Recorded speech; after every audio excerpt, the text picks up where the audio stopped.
Puji Tuhan saudara sekalian, hari ini kita mau terus belajar firman Tuhan. Tapi saya juga mau mengharapkan saudara-saudari semuanya di rumah tolong jaga kesehatan dan jangan sering kumpul-kumpul dengan teman-teman ya. Tahan diri sedikit ya. Oke, usahakan olahraga dan take care gitu loh ya. Oke, puji Tuhan, kita mau sama-sama belajar firman Tuhan yang terdapat di Matius 7 ayat 12. Matius 7 ayat 12.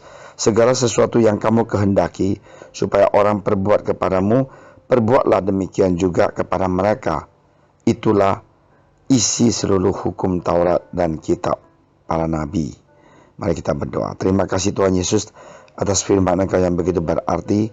Berkatilah kami Tuhan, pakailah kami Tuhan, supaya kami yang menyampaikan firman Engkau dan mendengarnya kami semuanya bisa dikuatkan. Dalam nama Engkau Tuhan Yesus kami berdoa. Amin. Saudara sekalian, bahwa ayat ini mengatakan apa yang kita kehendaki supaya orang lain perbuat kepada kita, perbuatlah demikian juga kita kepada mereka. Nah, di dalam kehidupan Kristen kita, karakter kehidupan Kristen kita harus mau berbeda dengan orang lain. Nah, contohnya, kita jadi seorang manajer, kita seorang jadi direktur, ataupun seorang jadi pengusaha, entrepreneur. Kita ini sering sekali, ya, mau orang hormati kita. Kita dihormati ataupun diseganin bukan karena posisi. Memberi hormat itu karena keteladanan kita. Jangan kiranya kita diangkat menjadi manajer, kita punya karakter, kita punya sifat itu gila hormat. Jikalau kita ingin memperoleh rasa hormat dari orang lain, jadilah seseorang yang pantas dihormati. Berperilaku dan berpola pikiran sebagai seseorang yang pantas diteladani. Jangan kita mau hormat, tapi kita mau hanya orang itu takut akan kita karena kita direktur. Itu nggak benar. Rasa hormat bukanlah sesuatu yang pantas dipaksakan kepada orang lain hanya karena kita memiliki posisi sebagai seorang pemimpin atau kita memperoleh uang sebagai seorang pengusaha ataupun seorang bos. Saya pernah di rumah duka, ya, ini orang meninggal dan karyawannya bilang, aduh, bagus juga lah si pelit ini meninggal. Saya sedih sekali dengar begitu. Berarti sepanjang tahun ini karyawan kerja buat dia 10 tahun kemungkinan. Semuanya tidak bisa respect dia sebagai seorang pemimpin karena dia pelit ataupun kejam. Nah, hari ini kita jadi anak Tuhan. Marilah kita impact orang lain. Bukan karena kuasa kita, posisi kita, tapi karena karakter Kristus ada di dalam kehidupan kita. Ada satu orang mengatakan, respect is something that is earned. It doesn't just happen because you are in a leadership position. Nah, saya mau katakan, orang ini mengatakan bahwa hormat itu harus mau kita teladanin, melakukannya. Kita memenangkan orang di bawah kita. Bukan karena posisi kita, bukan karena kita seorang pemimpin. Nah, bukan karena orang itu respect kamu, karena dia takut kamu bisa memecat dia. Kamu bukan menjadi pemimpin yang baik jikalau itu adalah pikiran anak-anak ataupun karyawan Anda ataupun bawahan Anda. Nah, karena itu ayat Matius 7:12 begitu jelas. Segala sesuatu yang kamu kehendaki supaya orang berbuat kepadamu, perbuat demikian juga kepada mereka. Nah, inilah teladan supaya anak buah ataupun di bawahan kamu bisa respect. Nah, saudara sekalian, di zaman Yesus sudah ada orang seperti ini.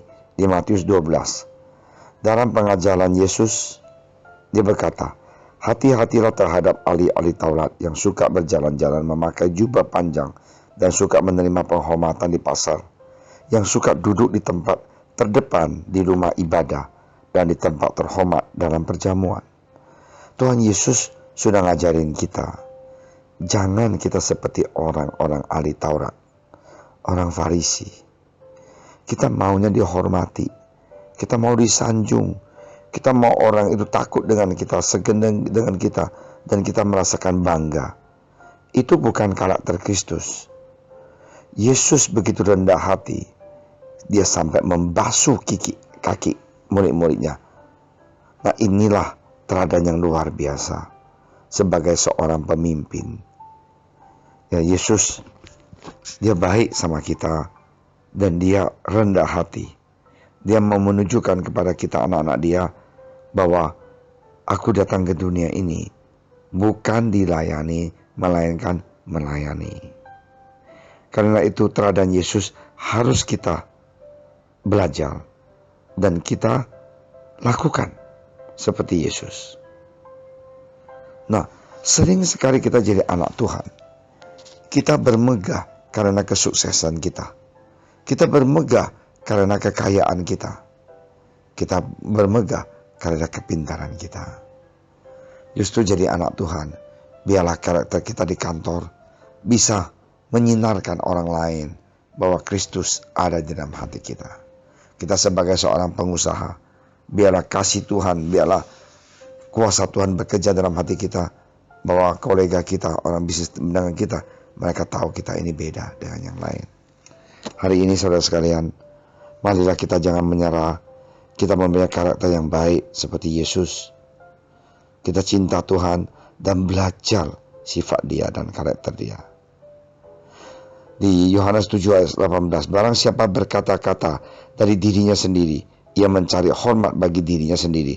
Tetapi barang siapa mencari hormat bagi Tuhan yang mengutusnya, ia benar dan tidak ada ketidakbenaran padanya.